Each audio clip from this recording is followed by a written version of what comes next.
It's already Thursday morning there, where voters are getting ready to go to the polls to choose Afghanistan's next president. It's a country slightly smaller than Texas, but the election is drawing international attention, including here in the Bay Area, and specifically in Fremont, where, as ABC 7's Cheryl Jennings reports, more Afghans live than anywhere outside of Afghanistan. U.S. Marines raided Taliban strongholds just days before Afghanistan's second presidential election. They want to help stop militants from threatening voters and candidates. But this suicide bombing in the heart of Afghanistan is just one deadly message from Taliban terrorists. Still, the candidates appeared in the first televised debates. Ballot boxes have been delivered to the 34 provinces. Security will be tight at the polls, especially in the Taliban strongholds in southern Afghanistan. In 2004, during the very first direct Afghan presidential election, voters lined up in the hot sun for hours to cast their historic ballots. The men and women separated for cultural reasons.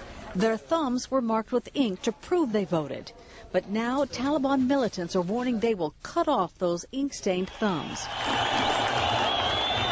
President Hamid Karzai is leading the pack of contenders. He supports reconciling with the Taliban. He needs to get 50% of the vote to avoid a runoff. One of his most vocal presidential opponents is Dr. Ashraf Ghani, who promises to restore faith in the government. Legitimacy. A government that can enjoy the trust of the people. This government has lost it.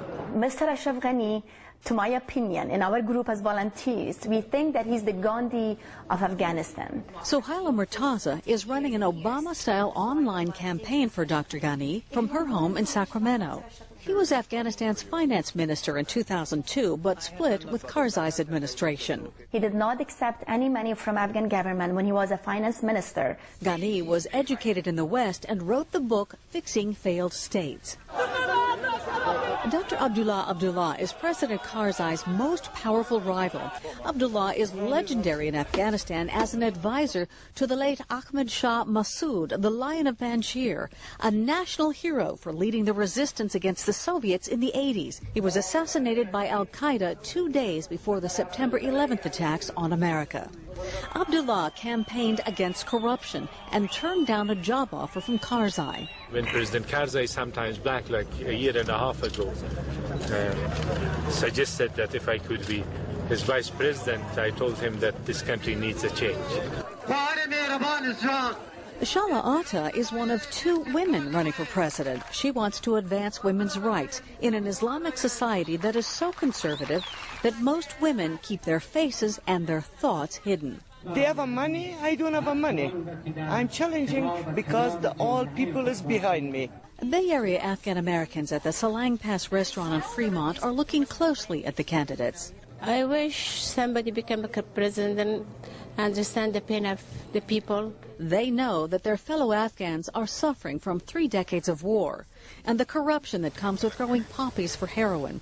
Some of that money is funding the Taliban, creating conditions ripe for Taliban recruiters and terrorists. And if you go back and see 1979, if a child was 5 years old, today that person is 35 years old person, and the only scale that person has is just holding guns. Just bring the belief system back into Afghanistan, get rid of the Talibans, educate the children. When my parents left in the 70s, it was one of the most beautiful places in the world. We can bring it back. We do not need to really give them fish. We need to teach them how to fish. As a leader of Afghan Business Network in the United States, I'm in a firm belief in that, and that's how we need to go back and create jobs. Cheryl Jennings, ABC 7 News.